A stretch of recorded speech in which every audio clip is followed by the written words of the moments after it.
buenas tardes, gente linda. Estamos nuevamente hoy con una mesa del Cabildo, el derecho a la ciudad. Hoy en una tarde así fresquita de esas que da gusto, pasó ese calor tedioso que teníamos en estos días, Juan Jesús. Para nuestro programa se arregló todito el tiempo y está fresco, agradable. ¿Cómo estamos, Rosa? Mira, yo salí antes del mediodía y decía, bueno, ¿qué me preparo hoy? Algo totalmente de verano, libre de verano, como para moverme, y me sorprendí con este clima. La verdad está bastante agradable. Bueno, lo que pasa es que hoy vamos a tocar también así temas oníricos, vamos a tocar temas agradables. No siempre tenemos que plaguearnos, ¿verdad?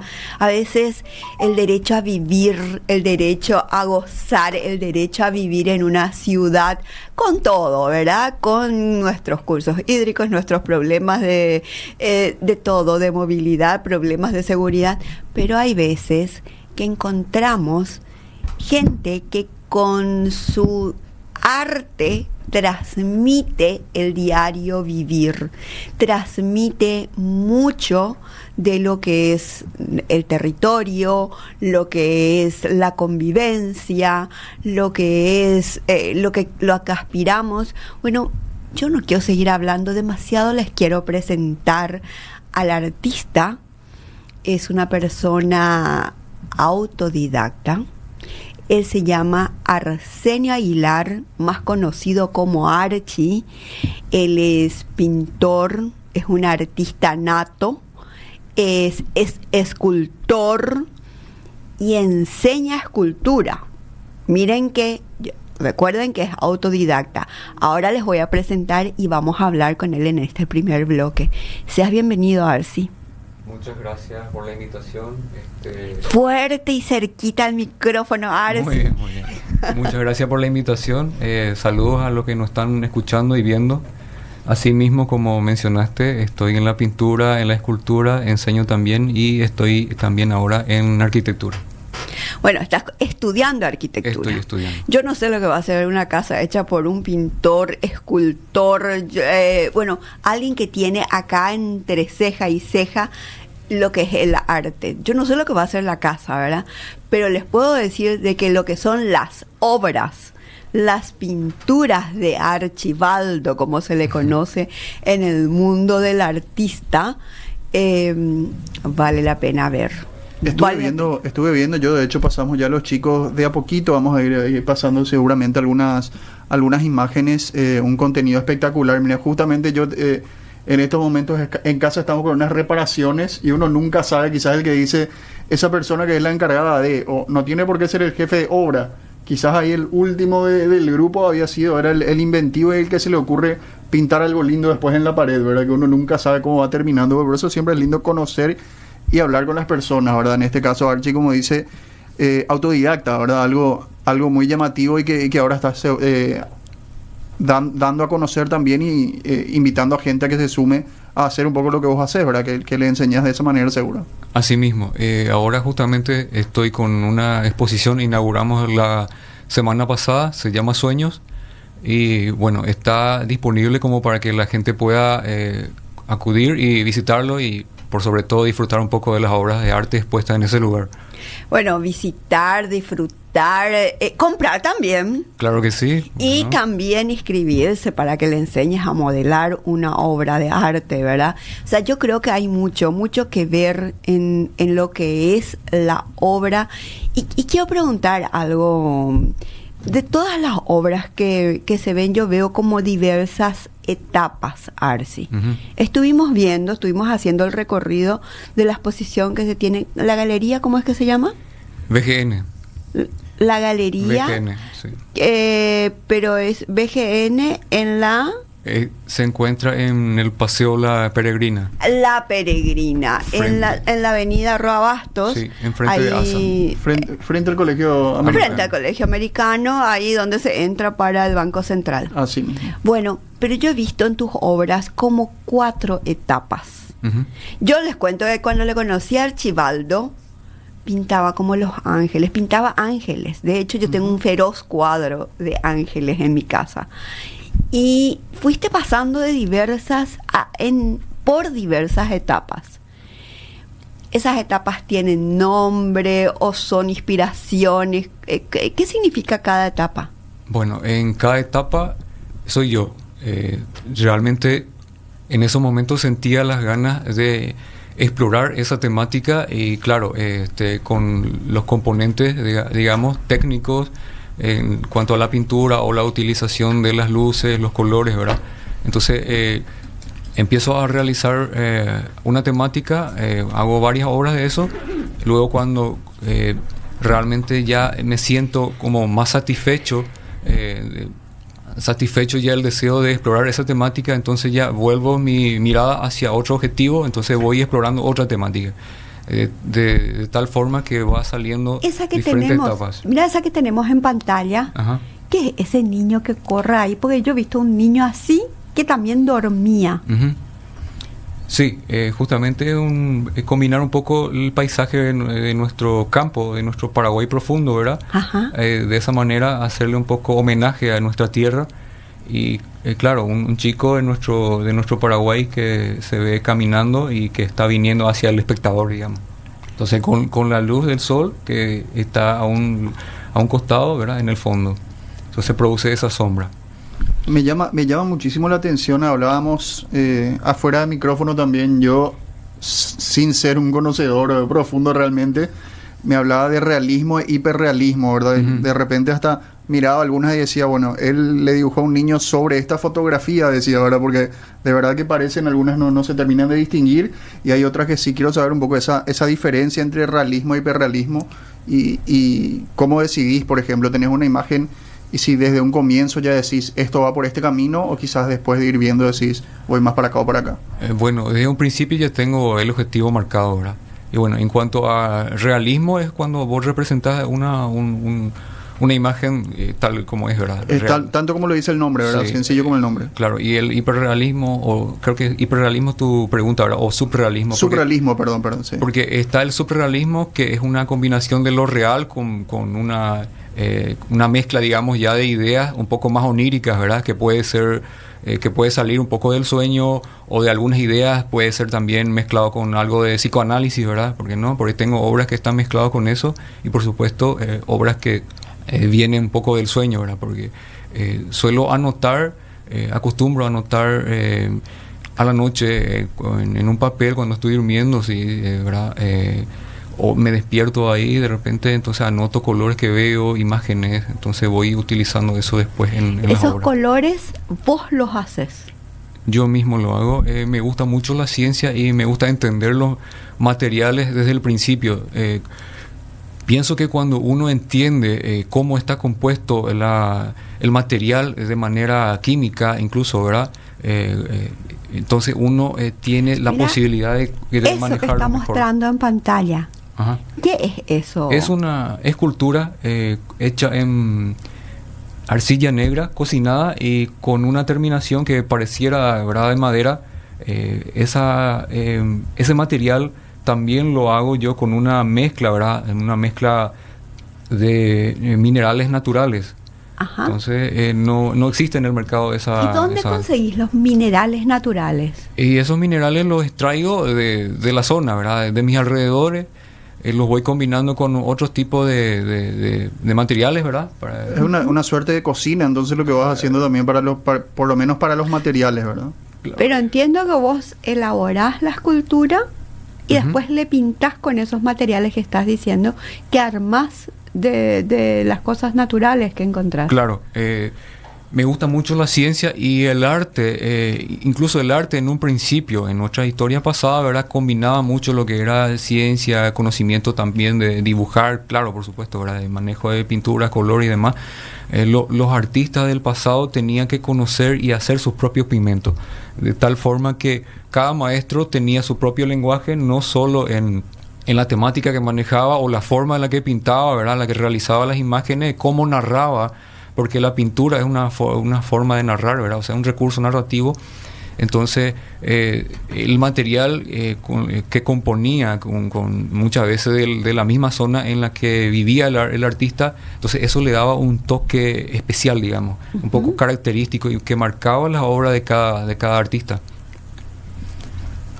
Es fascinante todo lo que se está mostrando ahí. Esa imagen, esa es la imagen que está en la exposición, esa que está mostrando. Ahí lo vemos incluso de abajo, mismo, ¿verdad? Sí. Sí. Tenemos una imagen en la que se ve un poco más claro, creo que en la invitación. La anterior, Seba. Esa anterior es un cuadro que a mí me fascinó. Miren lo que es. Ajá. Contanos qué significa ese cerebro allá arriba, y hay miles de cosas en esa. Ese es un cuadro que acá parece pequeño, pero en la exposición es una pared.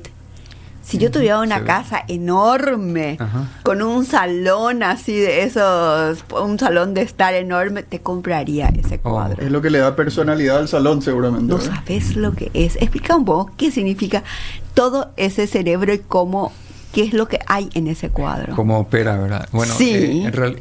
Está hecha con pintura al óleo sobre lienzo, que es la técnica, ¿verdad? Es una pintura onírica, lo que tenemos en la parte central de la exposición. Quiero expresar una frase que decía Borges: todas las pinturas acaso son una forma de sueño, o como lo decía Van Gogh, sueño con pintar y luego pinto mis sueños.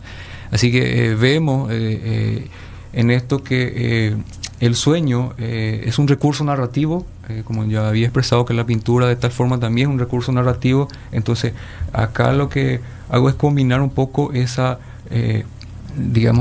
sueños oníricos con un poco de ciencia, vemos acá, con algo de misticismo, está mezclado con algo también de religión. Y vemos algunas creencias, ¿verdad?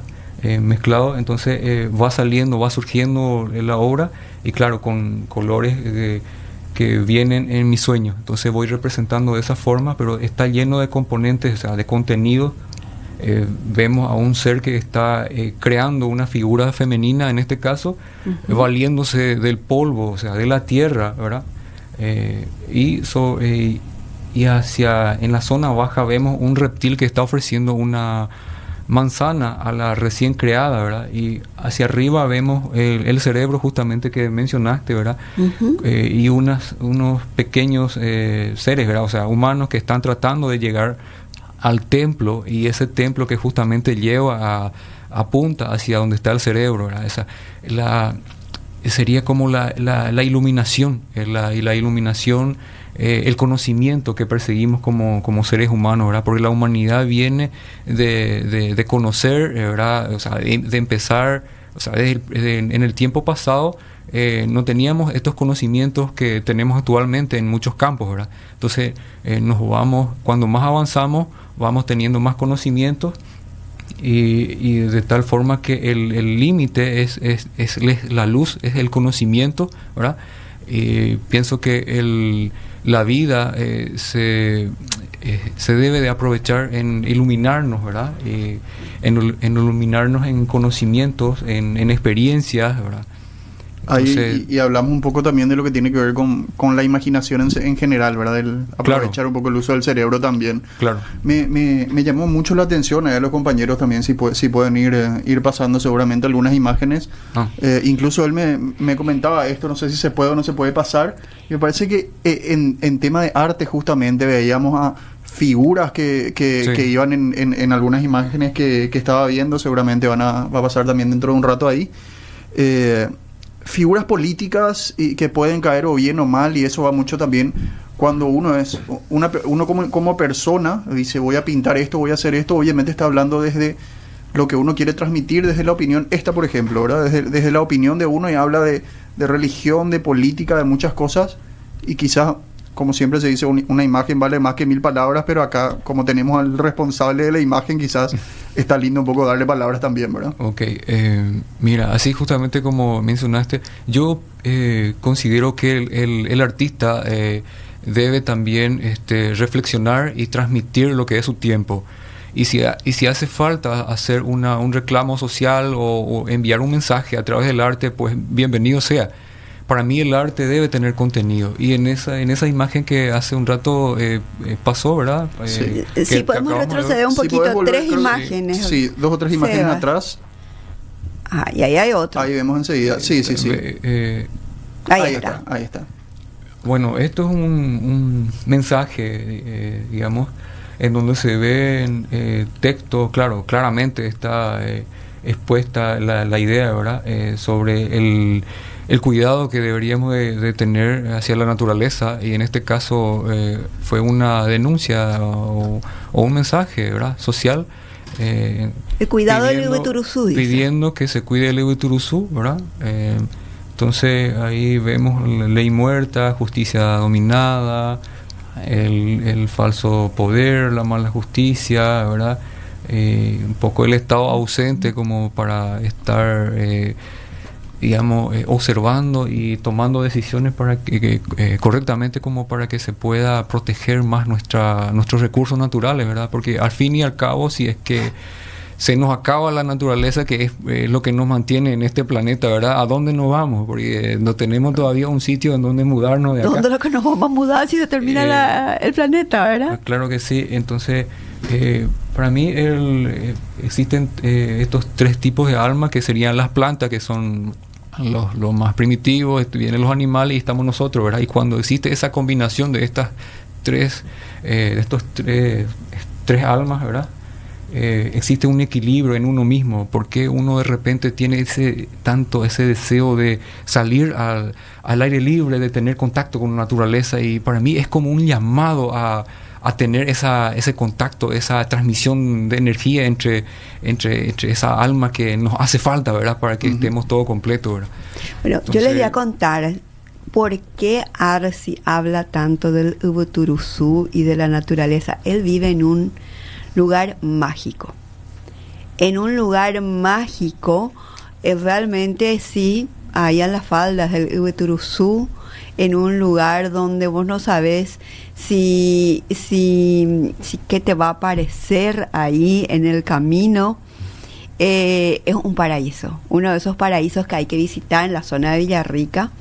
Y bueno, como Villarrica está tan de moda, no solamente para Marilina, también hay otras cosas, por ejemplo el arte que expresa Archibaldo.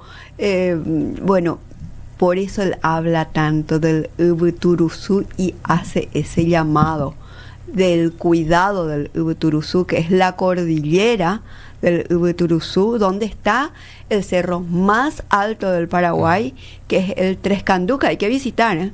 Son lugares paradisiacos, que imagínense todo lo que crea artistas, pero artistas en todos los sentidos. Y hoy le tenemos con nosotros a uno de ellos. ¿Qué te motivó, Arsi? ¿Qué te motivó a empezar a pintar? Bueno, desde chico tenía un llamado, yo expreso de esa forma porque cuando veía pinturas de otros artistas, genios del pasado, ¿verdad?, en el arte, tenía un goce que me llamaba, y entonces empecé a dibujar. Y en la primaria, cuando estaba ya en los primeros grados, ¿verdad?, llevaba mis dibujos y ya hacía escultura, porque en cuanto a la escultura, lo que solía hacer era modelado, porque cuando se trata de materiales flexibles como la arcilla, por ejemplo, se llama modelado. Entonces ya solía hacer figuras de arcilla, y eso llevaba en la escuela, y recuerdo que la profesora exhibía en la vitrina, entonces para que vieran los alumnos, incluso de los otros grados, incluso de los otros turnos, ¿verdad? Y eso, y recuerdo esa ¿Cuántos años tenías cuando empezaste a hacer esos modelados? Y era muy chico, alrededor de los 5 o 6 años, por ahí.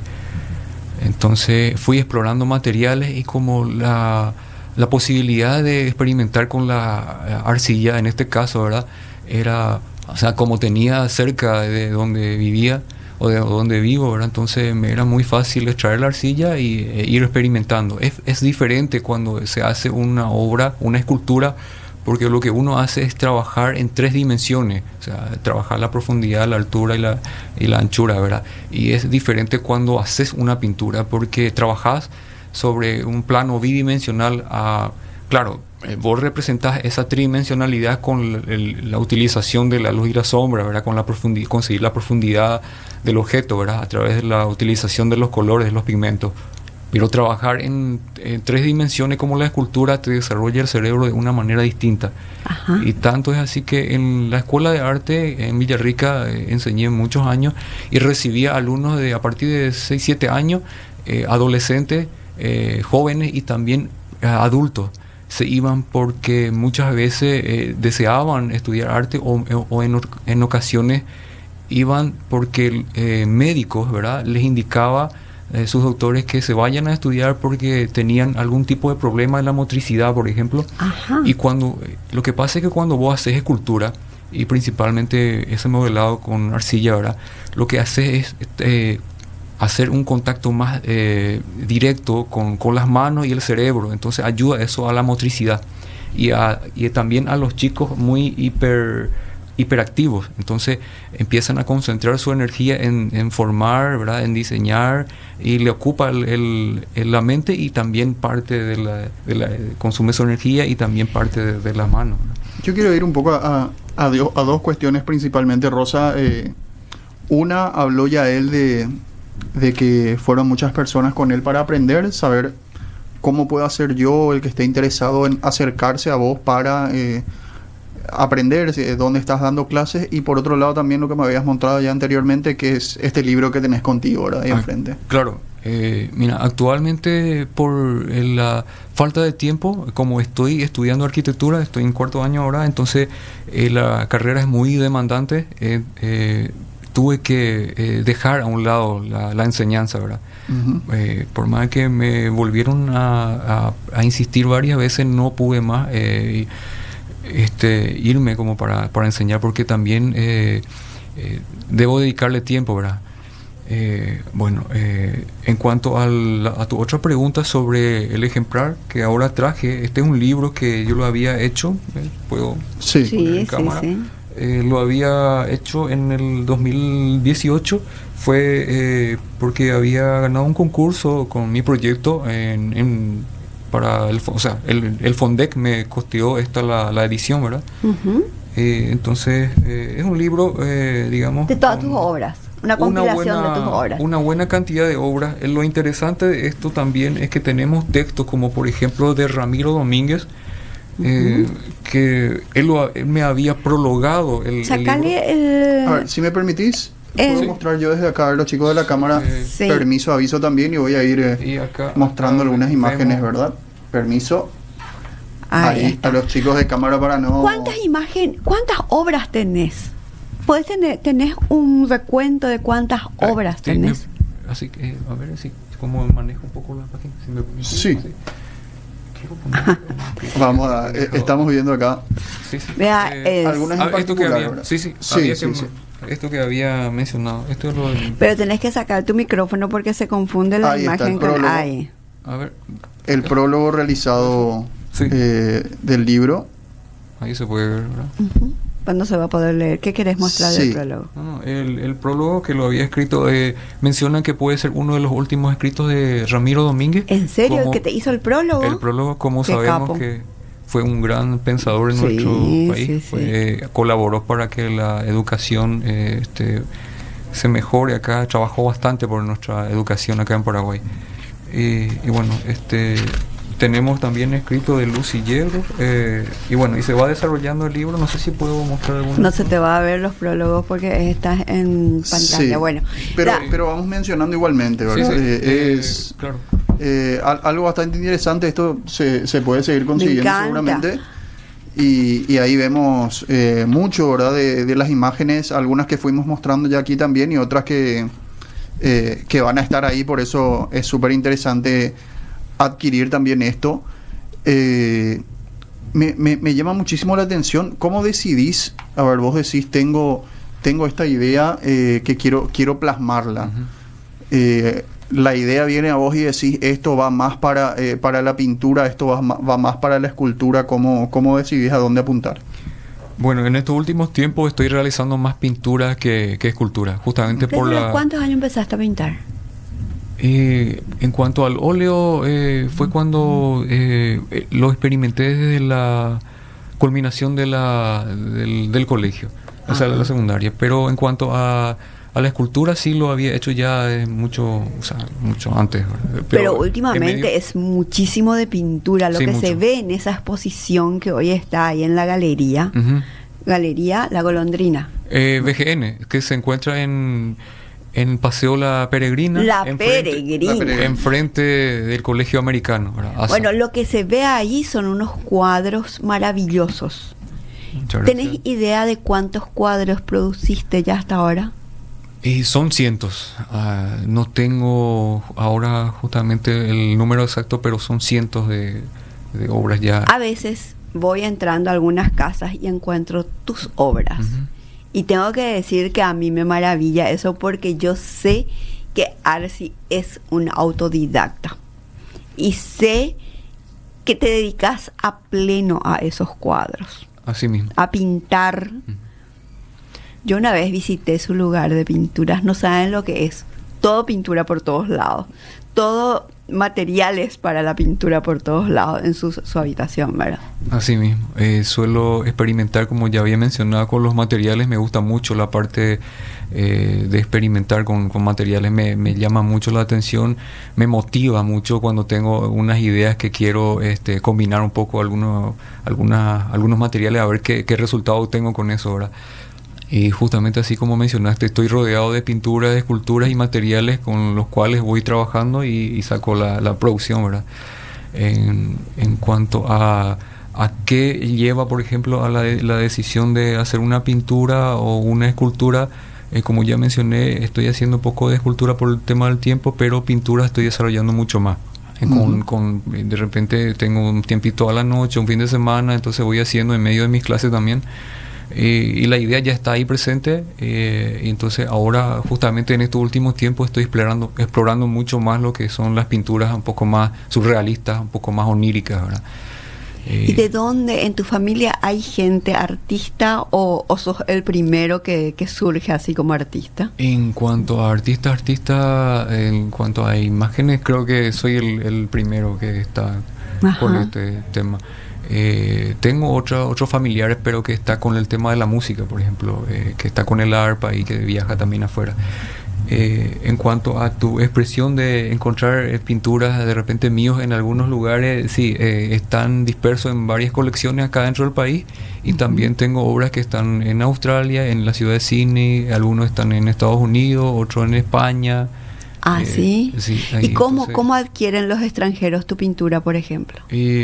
son coleccionistas que de repente llegan a contactarse con galeristas, con los Solés cuales- exponer en galerías acá. Sí, suelo exponer, o en ocasiones cuando hago exposiciones en centros culturales, que ya expuse en varios centros culturales muy conocidos acá en Asunción, ¿verdad?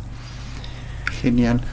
Rosa, nos quedan, estamos 5:30 ahora, tenemos también otro invitado, la verdad que podríamos estirar esto. Acá hay para hablar ratísimo, pero sí. lo interesante de todo esto es que la pregunta que yo te quiero hacer para finalizar es, Ajá. ¿se puede vivir del arte? Se puede. Yo vivo del arte, estoy estudiando, sigo estudiando, ¿verdad? La gente paga por tus cuadros. Sí, sí. Y cuando hay coleccionistas que sí compran, y cada vez se está adquiriendo más, y les invito a que se vayan a dar una vueltita por la galería, pueden disfrutar el arte, ahí se puede ver escultura y tanto pintura. ¿Y podemos ir a comprar eso ahí? Claro que sí, ahí está disponible también como para que se pueda comprar, hablando con las dueñas de la galería que siempre están ahí. ¿Galería? ¿VGN? VGN, que está enfrente del Colegio Americano, sería Paseo La Peregrina. Paseo La Peregrina. Bueno, Arsi, te agradecemos muchísimo este tiempo y que compartas con nosotros tu arte y esas ansias de seguir brindando tu arte a nuestro planeta. Así que así seguro que te vamos a tener un poco más adelante otra vez con nosotros. Muy bien, le agradezco demasiado la invitación y bueno, es lindo de repente hablar un poco de estos temas, ¿verdad? Que nos alegran un poco. Tenés que pintar un día la ciclovía Guay, ¿eh? Claro que sí.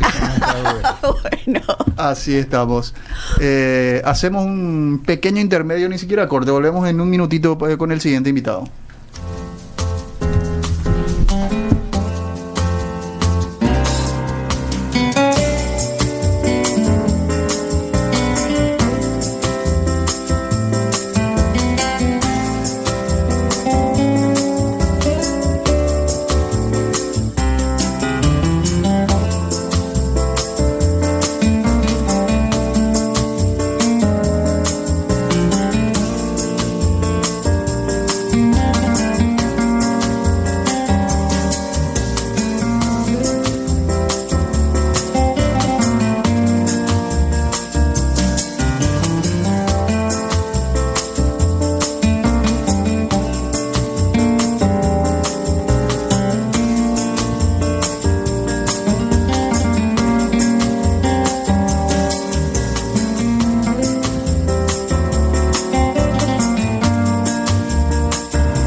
Buenas tardes, volvemos con nuestro segundo bloque, porque hoy tenemos que saber que el Instituto Nacional de Estadísticas nos dice que en Paraguay no crecimos con cantidad de habitantes.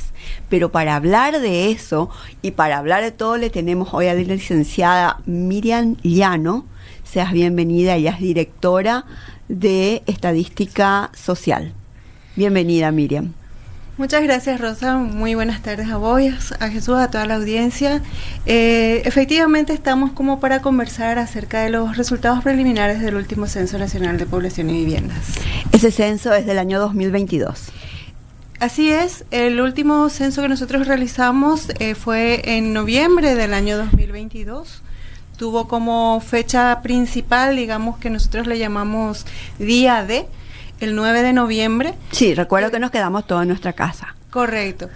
Era un día en donde se apuntaba a censar a la mayor cantidad de la población. Sí. Principalmente el área urbana tenía como meta censarse ese día. Y para el operativo del área rural sí estaba desde el inicio previsto que ese periodo se iba a extender por 2 semanas más, Ajá. al igual que en las comunidades indígenas. Y fue ese mismo periodo el que también se implementaron después recogidas de contingencia por las vacancias que tuvimos o las deserciones que tuvimos de censistas y supervisores el 9 de noviembre.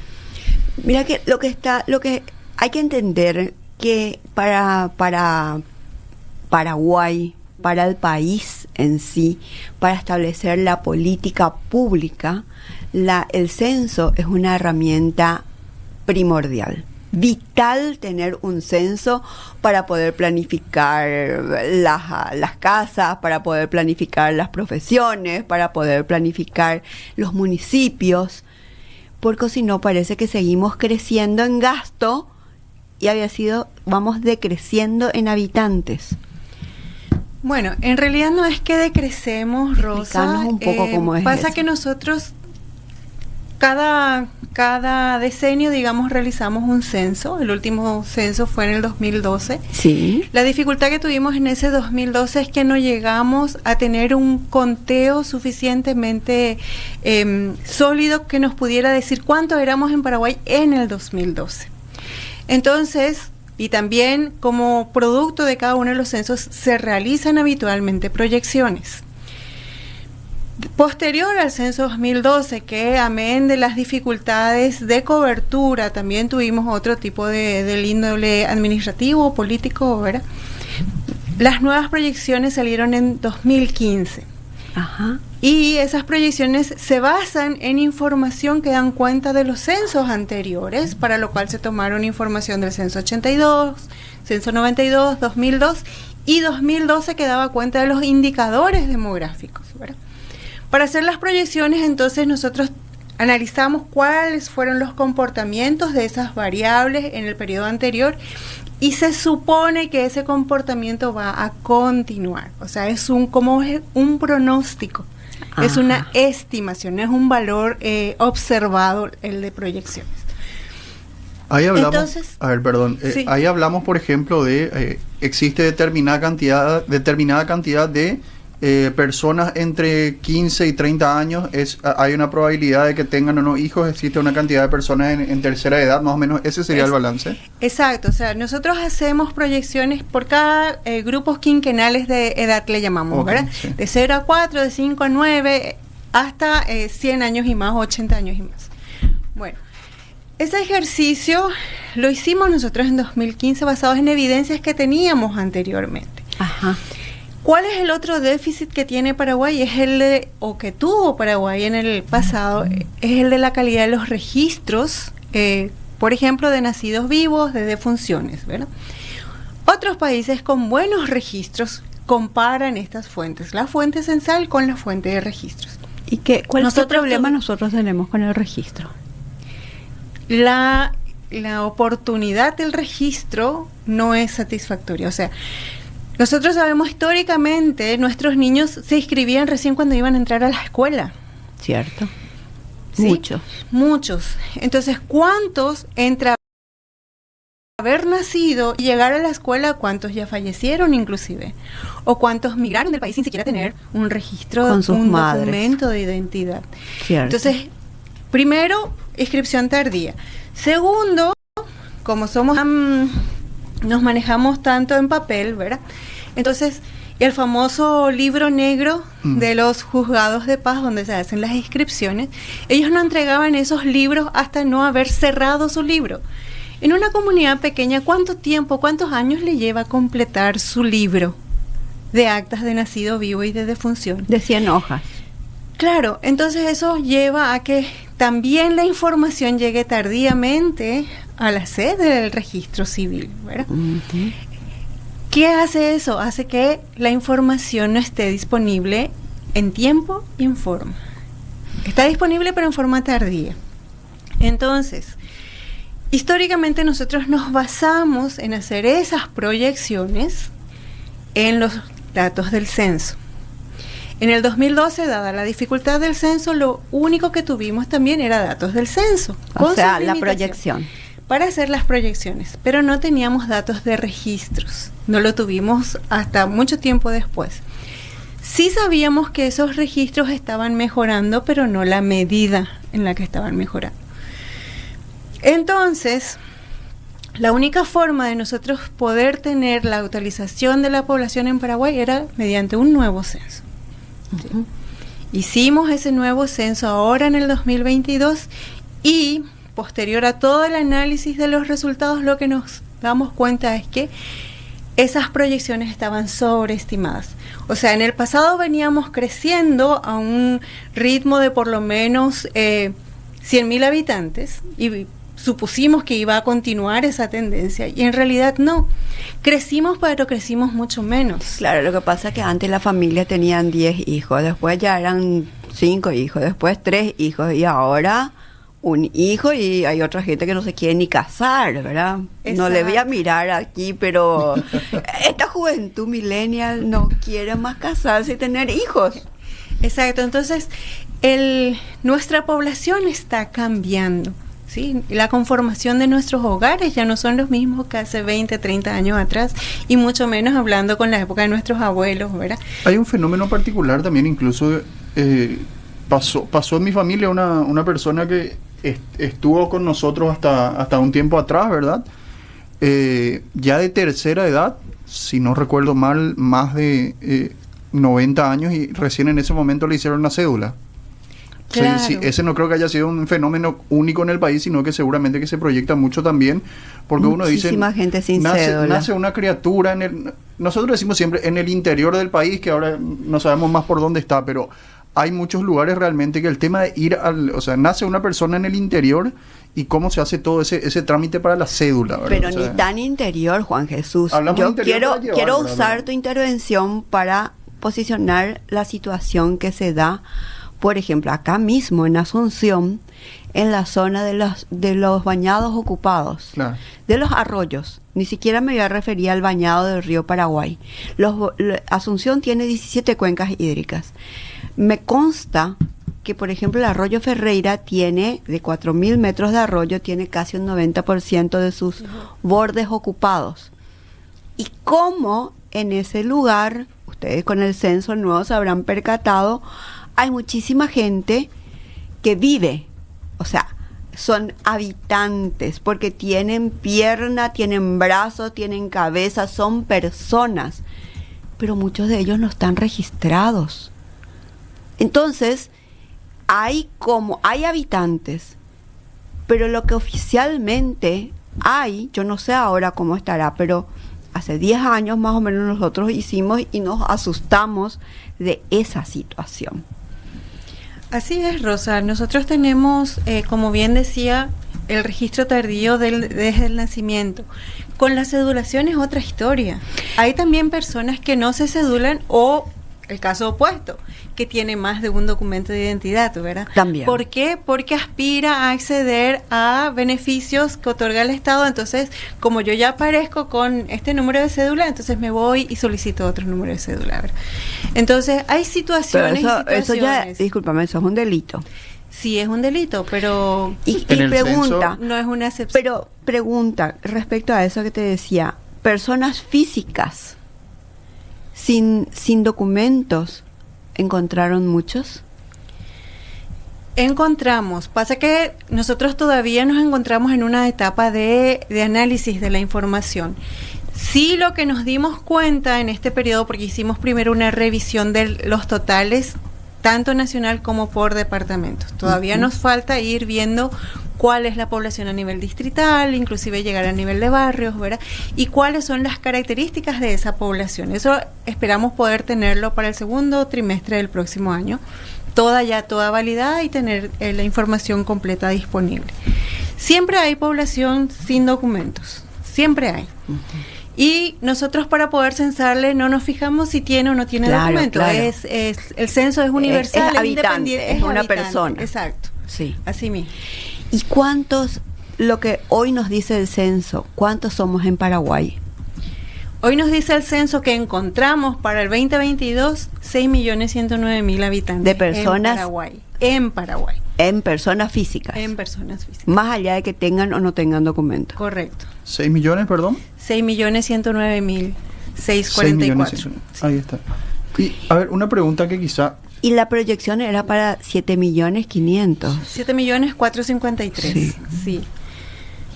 O sea que estamos casi 1 millón y pico menos de lo que se estimaba que éramos. De lo que se estimaba, Cosa claro, que porque lo que comentaba antes, estimábamos que íbamos a crecer más rápido de lo que finalmente ocurrió.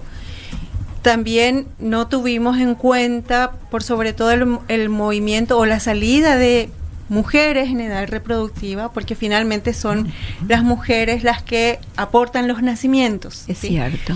Entonces, y la gente, y los que salieron a trabajar en España, en Estados Unidos, principalmente son mujeres, ¿no? y mujeres en edad joven, Cierto. mujeres que pueden estar en edad reproductiva y no están en el país, por tanto no están dando a luz acá en el territorio. Puede que aporten y rejuvenezcan en esos ¿Cuánta países? gente en esa condición tenemos?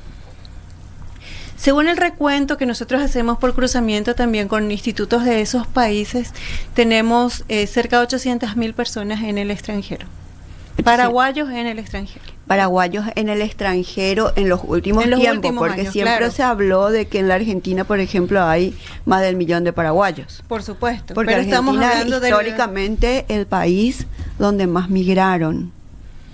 Así es, nosotros tenemos una cultura, digamos, de ida y vuelta a Argentina, y nuestra migración también es temporal con Argentina. O sea, muchos de nuestros connacionales van por cierto periodo, se hacen un poquito de plata y vuelven, por ejemplo, para el inicio de clases, traen algo de plata para uniformes, útiles de sus hijos, ¿verdad?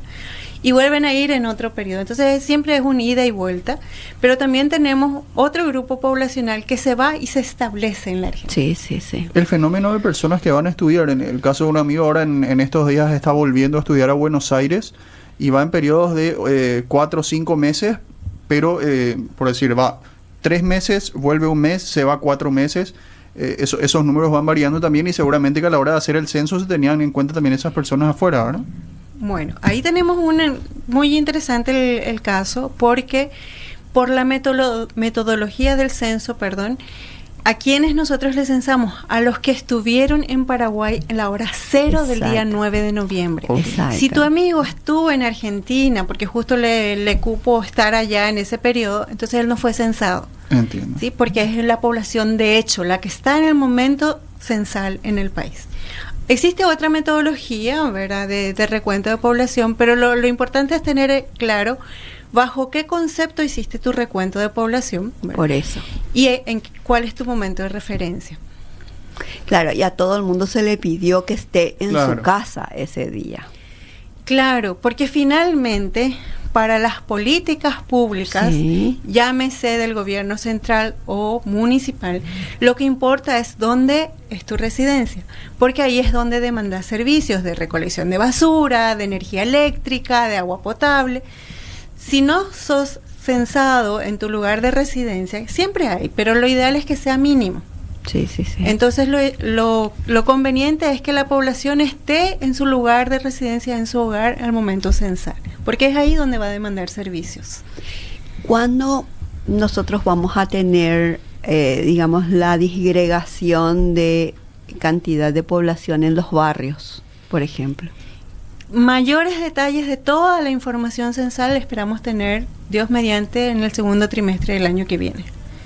O sea, por distritos de cada distrito del país, por barrio. Entrar en mayores detalles, como ya les decía, de cuál es la conformación de nuestra población por grupos de edad. O sea, cuál es mi población, por ejemplo, de jóvenes o de adultos jóvenes, ¿verdad? ¿Cuál es mi población femenina? Yo quiero suponer que los municipios tienen que estar muy pendientes de este resultado.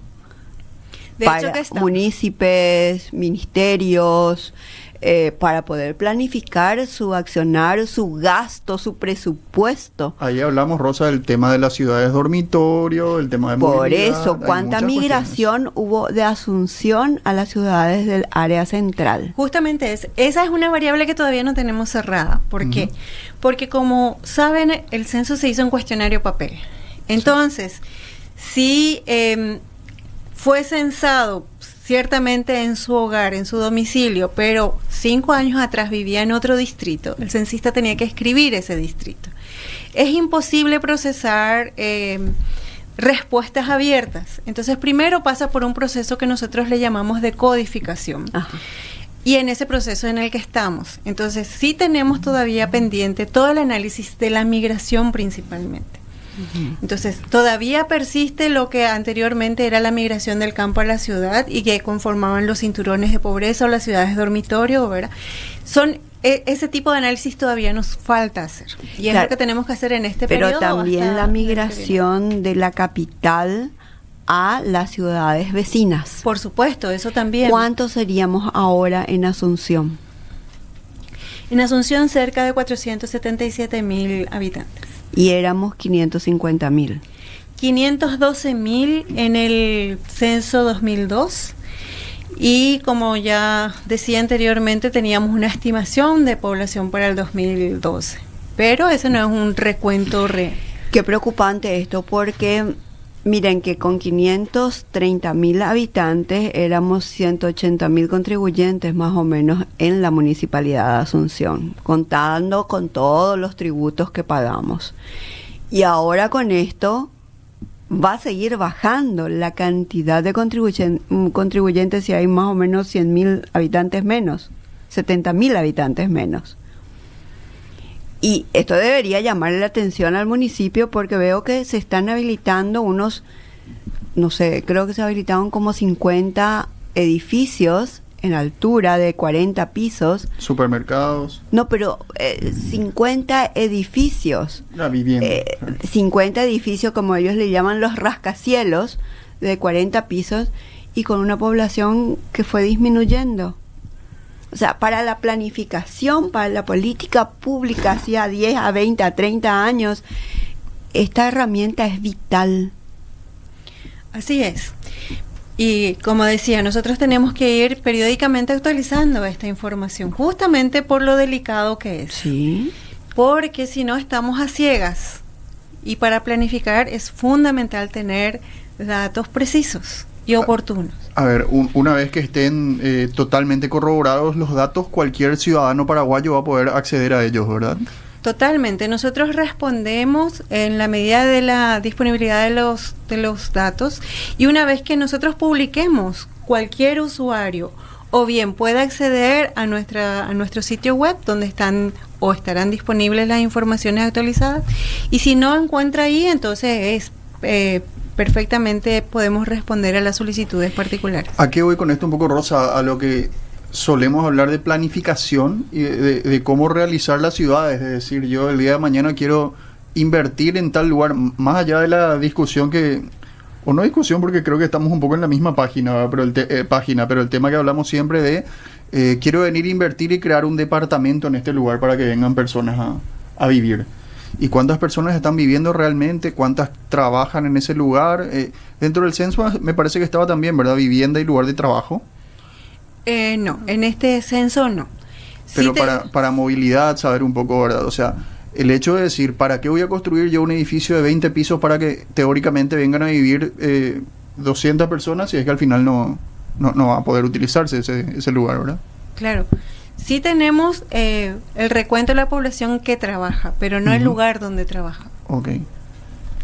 Que es tan interesante y te hace pensar todo esto, porque realmente los inversores tendrían que tener esto. Vimos en estos días que incluso en Neuquén, me llamó mucho la atención, porque en Neuquén se estaba presentando, Neuquén queda allá, la ciudad más lejana de la Argentina, que queda allá hacia el polo ya, la última ciudad de la Argentina, y se estaba presentando a los inversores, se le estaba presentando la panacea de venir a construir rascacielos en Asunción.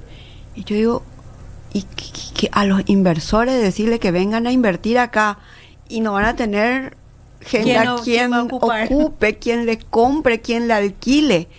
Por eso me parece que yo creo que si me pongo en el lugar de los municipios, tienen que estar muy preocupados porque lo que se venía planificando era una cosa y ahora nos vemos con la realidad. Y entonces la pregunta es, ¿cuándo tendríamos esto publicado? Creemos nosotros a más tardar a junio del próximo año tener ya todo publicado. Junio 24. Sí, junio del 2024. Inclusive tener la base de datos disponible en línea para aquellos que saben procesar, bueno, puedan generar sus propios indicadores de acuerdo a su interés, ¿verdad? También nosotros tenemos previsto en el marco de la difusión ya de los resultados llegar justamente a estas autoridades locales, ¿verdad? Formarle a sus equipos de trabajo para que puedan utilizar los datos estadísticos también. Ahí está, porque eso tanto para el sector público como para el sector privado es muy interesante. Para todo, para que quieras una inversión. Claro, en Asunción, ¿cuántas personas estamos? ¿Y por qué vamos a tener determinada cantidad de funcionarios municipales para tan pocas personas, por ejemplo, en Asunción, en Fernando de la Mora o en Encarnación? Uno puede ubicarlo ya eso en su ciudad, ¿verdad? Y después lo otro también, saber cuántas personas de determinada edad viven en Asunción, en Gran Asunción, en las ciudades cercanas, para decir, ¿me conviene o no llevar determinado tipo de negocio? ¿Puedo o no hacer yo eso, verdad? ¿Me conviene o no llevar... Mira, Rosa, hablábamos tanto del tema de que hoy en el centro de Asunción hay lugares en donde no está permitido, por ejemplo, lugares bailables, por decir así, y están ahí ocupados.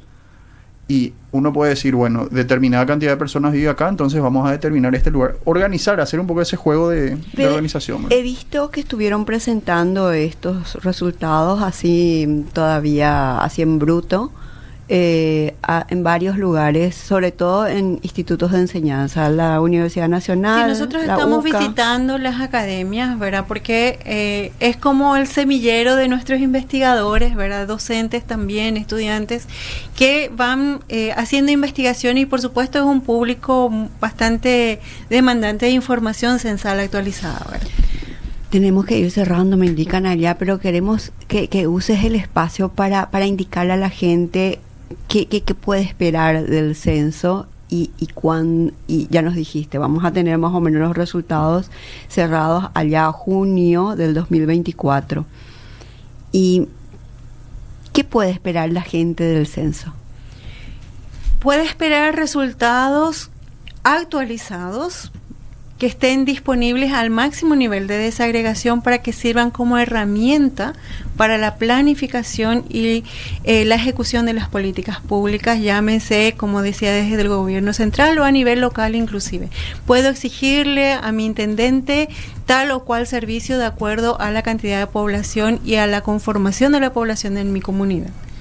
Bueno, te agradecemos mucho este espacio, Miriam. Mira que anduvimos mucho detrás porque sé que están muy ocupados, pero nosotros queríamos hablar porque acá nosotros hablamos del derecho a la ciudad, el derecho a poder convivir entre todos en un mismo territorio.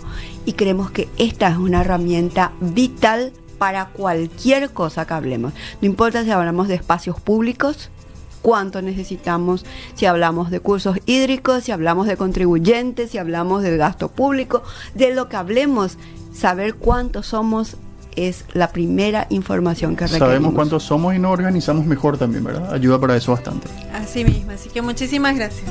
Gracias a vos, gracias a todos, gente linda. Nos vemos el próximo martes por el mismo canal.